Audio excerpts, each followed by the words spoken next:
matagal na nga kami walang stock ng mga marinated frozen product gaya ng fish, chicken, at saka beef. Hindi talaga kami bumibili ng mga processed food. Buti na lang si Daddy ay hindi po fan sa mga processed food. Kaya to the rescue ang lola nyo dahil mas kampante ako kung ano ang mga pinaghahalo kong mga ingredients sa mga kinakain ko. Sure na sure ako na walang extender at walang preservative. Yun po ang mga kagandahan sa mga homemade na mga product. Alam nyo ba mga langga, mabusisi ako mag-grocery at sinisipat ko talaga lahat ng dapat sisipatin at hinuhugasan kong maigi. Dapat hindi talaga ako maka-feel ng pandiri. Una natin gawin mga langga ay ang teriyaki sauce. Paghalu-haluin lang natin lahat sa separate bowl. Mas maganda itong technique para ma-adjust natin ang lasa. Pwede rin naman direkta doon sa mga karne natin. Pero kasi in my case, nandidiri ako pag raw pa yung karne. Ayaw na ayaw ko talagang tikman. Kaya minambuti ko na separate muna yung sauce bago natin ihalo doon sa kanin natin. Mga langga, iba kasi yung minamarinate na gawing frozen. Dapat kasi yon ay malasa na talaga at masarap na masarap. Kaya nga tinatawag na ready-made, diba? Pagkalabas ng fridge, konting mekos-mekos na lang, tapos na ang labanan. Pwede nang kumain. Hindi kagaya doon sa mga minamarinate natin na after 30 minutes or 1 hour, yun, ma-adjust natin ng bongga-bongga ayon sa ating mga panlasa. Parang ano kasi siya, ang tawag para sa akin ha, ang tawag ay partially marinated. Dahil doon na natin i-adjust pag final na talagang magluluto na tayo. Dito sa mga ginagawa ko ngayon mga langga,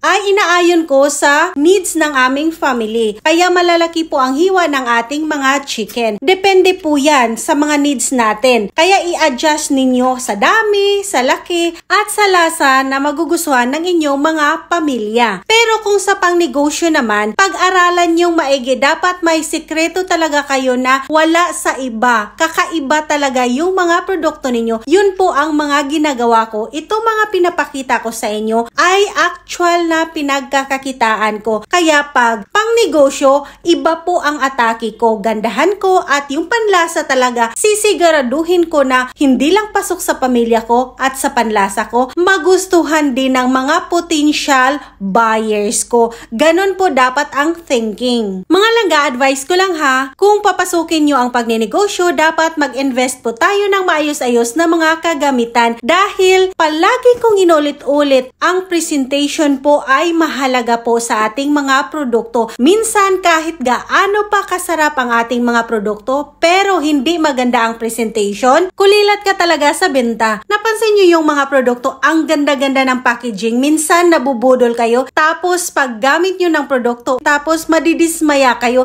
pero nabudol kayo sa packaging. How much more kung masarap na yung produkto ninyo at maganda pa yung packaging, ay bongga, babalik at babalik at magre-recommend pa yung mga customers nyo ng iba pang mga customers, maghahatak yan. Alam nyo ba mga langga, may chismis ako bago mag-end ang ating video. Yung mga in-laws ko, hindi minsan maniwala na gawa ko yung mga binibigay ko sa kanila dahil sabi nila effort na effort daw ako sa mga packaging ko. Sabi ko kasi, minsan kasi pinagkakitaan ko, extra income yan. Dahil Girl Scout nga tayo at advance mag-isip, may pang-stock na ako, may pang-negosyo pa ako. Dahil minsan, pag may nakita ako, may potential buyer, ay inaalo ko yan, chinichika-chika ko yan. Kaya may benta talaga ako kahit papano.